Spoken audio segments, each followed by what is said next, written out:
سندوتشات التشيكن زنجر دلوقتي بقت في مستوى أبو هشيمة، ما تقدرش تروح تشتريها من أي مكان، وبصراحة المطاعم بقوا مأفورين فيها أوي. يعني إيه ساندوتش ب150 جنيه وفيه قطعة بانيه واحدة وشوية صوصات، يعني أصلًا مش مكلفينك على بعضهم 50، 60 جنيه، ليه تبيعهم بال3 أضعاف؟ وطبعًا البلوجرز أنا مش عايزة أقول عليهم كلمة وحشة، هم الكدابين بيوهمونا وبيقولوا لنا إن شكله وطعمه فظيع ويالّا نروح ناكله. أنا بقى قررت أعمل في نفسي أنا بلوجر وبس هاقيّم أكلي أنا، مش هاعمله مش هاشتريه من برّه، لأ أنا اللي هاعمله، كلّها مكونات بأيدي الست المصرية. يالّا بينا بقى أقول لِك إزاي تعملي البانيه المقرمش البروست زي المحلات، تابعي الطريقة بسرعة.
طبعًا هنا خلّصت البانيه وجِبت الكايزر ده اسمه كايزر بافالو، أنا مش اللي قايلة الاسم، أنا الراجل وأنا باشتريه منه قال لي كايزر بافالو.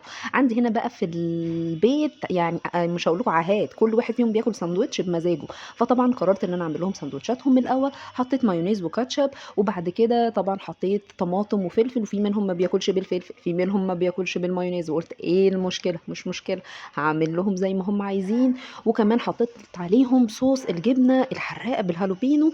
اكتبوا لي في التعليقات عايزينها منين لانها ده فظيعه، ده انا بعملها سندوتشات رهيبه بجد، دي اول مره اجيبها بس مش طبيعيه. وحطيت على اجزاء منهم صوص جبنه وصوص الرانش طبعا زي ما هم عايزين ياكلوا. لسه المعلم ما اتعملوش السندوتش، تعالى اقول لكم بقى.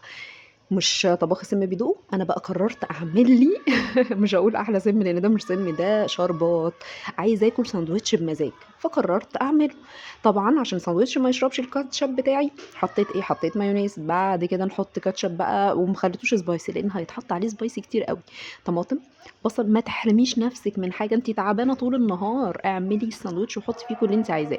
هتدفعي بره 150 جنيه، هتدفعيه هنا في البيت ليكوا كلكم بال150 جنيه دي.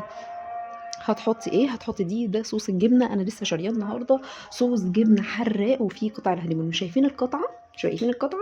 عشان الناس بتقول لي البانيه بيطلع كده ازاي، لا تقطيعتكم هي اللي مش صح في البانيه، ولا التتبيله ولا القرمشه. بعد كده تاني حطي خيار مخلل، بصل، وجبت صوص الرانش ده فظيع. صوص الرانش ده هتقولي لي ما هو غالي، ما حضرتك مش هتحطيه العلبه كلها في الساندوتشات، ده شُفتِ أنتِ حطيتِ قد إيه وكام صوص جبنة، والعلبة من دي ب50 ودي من 50 ب50، وهتقعد معاكِ حوالي 20 ساندوتش كده قدّام.